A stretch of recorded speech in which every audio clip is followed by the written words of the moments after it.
شیعہ کیا کہتے ہیں؟ یہ دیکھو یہ کون سا قاعدہ ہے؟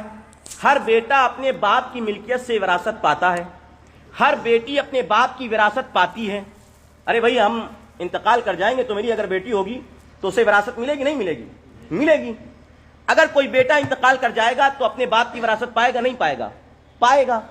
اور وہ آیت کریمہ پیش کرتے ہیں، کیا آیت کریمہ پیش کرتے ہیں؟ دیکھو اللہ نے فرمایا یوصیکم اللہ فی اولادکم للذکر مثل حظ الانثیین، کہ اللہ تمہیں وصیت کرتا ہے کہ تم اپنی اولادوں کو اپنی وراثت میں مرد کو دوگنا، عورت کو آدھا دو، عورت کے مقابل مرد کو دوگنا دو۔ تو یوصیکم اللہ، کاف ضمیر علماء کرام کی خاص توجہ چاہتے ہیں۔ ہمارے نانپارہ کے بہت بڑے جو ہے اس وقت کے عالم حضرت علامہ عبدالستار صاحب اللہ بیٹھے ہوئے ہیں، اور آپ کی اصلاح ہم وقتاً فوقتاً قبول کرتے رہتے ہیں محفلوں میں، اور حضرت کوئی غلطی ہوگی تو ضرور آپ اصلاح فرمائیے گا۔ حضرت اب ذرا غور کیجئے گا، فرمایا یوصیکم اللہ فی اولادکم للذکر مثل حظ الانثیین، تو کہا اللہ تمہیں وصیت کرتا ہے کہ تم اپنے اولادوں کو وراثت میں حصہ دو، مرد کو بھی یعنی بیٹے کو بھی بیٹی کو بھی۔ تو نبی کی بیٹی نبی کی وارث کی نہیں ہوگی، یہ جو ہے وسوسہ ذہن میں ڈالا بہت مضبوط۔ اب ہمارا سوال یہ ہے کہ یوصیکم میں کاف ضمیر جو ہے اس کا مخاطب کون ہے؟ آیا پیغمبر اسلام ہے یا پیغمبر اسلام کی امت اور پیغمبر اسلام کے صحابہ ہیں؟ تو اہل سنت کی جتنی بھی تفاسیر ہیں وہ تفسیر مطول بیضاوی سے لے کر کے تفسیر مجمل تفسیر مختصر جلالین تک، یعنی تفسیر بغوی ہو، تفسیر طبری ہو، تفسیر کبیر ہو، تفسیر ابو سعود ہو، تفسیر نیساپوری ہو، تفسیر نصفی ہو، مدارک التنزیل ہو، تفسیر جلالین ہو، تفسیر ابن عباس ہو، اہل سنت کی جتنی بھی تفاسیریں سبھی کی تفاسیر میں مذکور ہے کہ اس سے انبیاء علیہم السلام مراد نہیں ہیں۔ یوصیکم میں جو کاف ضمیر کے مخاطب ہیں وہ انبیاء نہیں بلکہ نبی کے صحابہ اور اس کے بعد نبی کی امت مخاطب ہے۔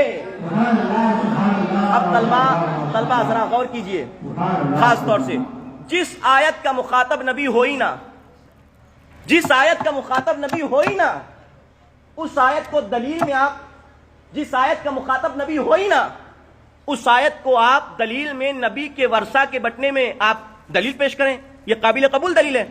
اب ذرا یہ غور کرو کہ اس میں یہ آیت تو عام ہے، سوال پیدا ہوتا ہے، طلبہ غور کریں گے، یہ آیت عام ہے، پھر جب آیت عام ہے تو اس سے نبی کو خاص کیوں کیا؟ ہم نے کہا ہم ہی نے خاص نہیں کیا ہے، شیعوں تم نے بھی خاص کیا ہے۔ ہمارے یہاں 4 موانع ارث مذکور ہیں، رق مانع ارث سے ہے، کفر ہمارے یہاں قتل مانع ارث سے ہے۔ اے شیعوں 2 میں تو تم بھی اس آیت کو تخصیص خاص کرتے ہو، ایک قتل میں اور ایک کفر میں تم کہتے ہو کافر یہ مومن کا وارث نہیں ہوگا، اور اسی طریقے سے تم کہتے ہو قاتل اپنے مقتول کا وارث نہیں ہوگا، اپنے مقتول مورث کا وارث نہیں ہوگا، تم بھی کہتے ہو۔ تو تم نے بھی تو اس آیت کریمہ کو خاص کیا ہے، اگر تم نے ان کے لیے خاص کیا ہے تو اور دلیل سے کیا ہے تو اس سے معلوم یہ ہوا کہ اس آیت میں یوصیکم میں جو کاف ضمیر کم ضمیر ہے یہ عام نہیں بلکہ یہ عام خصہ منہ البعد کی قبیل سے ہے، یہ عام خصہ منہ البعد کی قبیل سے ہے۔ اب بڑی علمی گفتگو، عام خصہ منہ البعد ہے۔ بس آخری بات عرض کرتا چلو، 1 بج گئے، اللہ اکبر، 1 بج گئے، بس یہی لاسٹ بات سمجھانی ہوگی اور اس کے بعد پھر انشاءاللہ رخصت۔ یوصیکم میں کم ضمیر جو ہے، کم ضمیر یہ عام تو ہے لیکن عام لم یخص عنہ شیء نہیں، عام خصہ منہ البعض ہے۔ کیا ہے؟ عام خصہ منہ البعض، یعنی بعض اس سے مخصوص کیے گئے اور اس پر دلیل نبی بھی اس سے خاص کیے گئے۔ اس پر کیا دلیل؟ تو طلبہ غور کریں گے، نبی خاص کیے گئے، ہم نے کہا ہر آیت نبی کے لیے ہو، ہر آیت جو امت کے حق میں نازل ہو اس کا حکم نبی پر بھی لاگو ہو یہ ضروری نہیں۔ جیسے اللہ نے قرآن میں فرمایا فَانْكِحُوا مَا طَابَ لَكُم مِّنَ النِّسَاءِ مَثْنَىٰ وَثُلَاثَ وَرُبَاعَ، نکاح کرو ان عورتوں سے جو تمہیں اچھی لگیں، 2 3 4 تک نکاح کر سکتے ہو۔ تو کیا یہ آیت کا حکم اللہ کے نبی پر لاگو ہوتا ہے؟ نہیں لاگو ہوتا ہے۔ اللہ کے پیغمبر پر اس آیت کا حکم لاگو نہیں ہوتا ہے۔ اللہ کے نبی نے تو 11 شادیاں فرمائیں، لاگو نہیں ہوتا ہے۔ جس طرح وہاں پر اس آیت کریمہ کا حکم اللہ کے پیغمبر پر لاگو نہیں ہوا، اسی طریقے سے یوصیکم اللہ فی اولادکم للذکر مثل حظ الانثیین کا حکم بھی اللہ کے پیغمبر پر لاگو نہیں ہوگا۔ اور لاگو کیوں نہیں ہوگا؟ ہم نے خبر واحد کو دلیل نہیں بنائی، ہم نے خبر مشہور کو دلیل نہیں بنائی۔